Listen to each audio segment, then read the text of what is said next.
Itinutulak din ngayon sa Bangsamoro Parliament ang isang panukalang batas na naglalayong magtatag ng government support system para sa mga tradisyonal na madari sa Bangsamoro Autonomous Region in Muslim Mindanao upang matiyak ang kanilang patuloy na operasyon, pangangalaga at pag-unlad.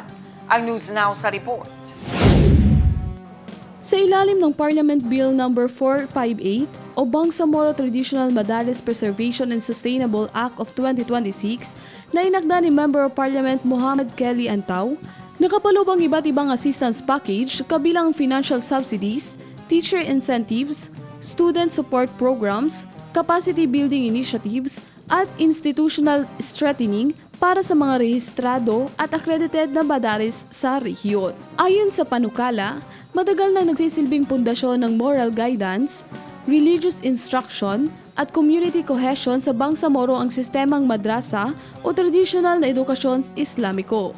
Layunin din ng panukala na mapanatili at maidokumento ang kasaysayan at kontribusyon ng mga traditional na madares habang pinananatili ang kanilang kalayaan at relihiyosong pagkakakilanlan.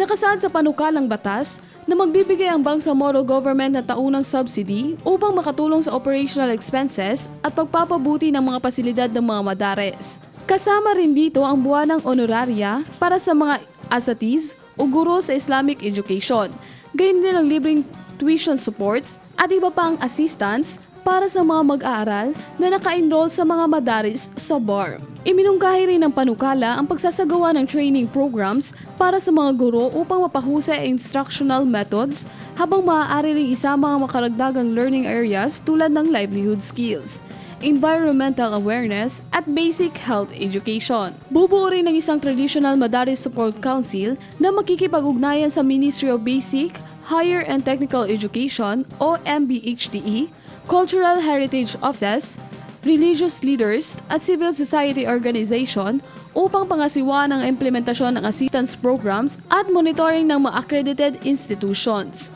Kasama rin sa panukala ang infrastructure support para sa pagpapabuti ng mga pasilidad ng madrasa upang matiyak ang mas ligtas at mas maayos na learning environments para sa mga estudyante at guro.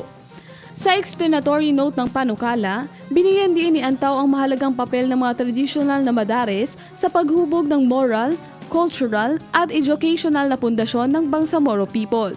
Gayunman, nahaharap umano ang mga institusyong ito sa mga hamon tulad ng kakulangan sa pondo, mahinang institutional support at epekto ng modernization na maaaring magdulot ng unti-unting paghina ng mga madares kung walang agarang intervensyon mula sa pamahalaan. Layunin ng panukala na institutionalize ang suporta ng gobyerno habang pinananatiling independyente at nakabatay sa relihiyosong karakter ng mga tradisyonal na madares. Co-authors ng panukalang batas sina MP Suaid Oranun, Mujid Abu, Tawakal Mitimbang, Maaruf Kandaw, Tumanda Antok, at Jafar Apollo Mikael Matalam. Criza Chavez, iMinds, Philippines.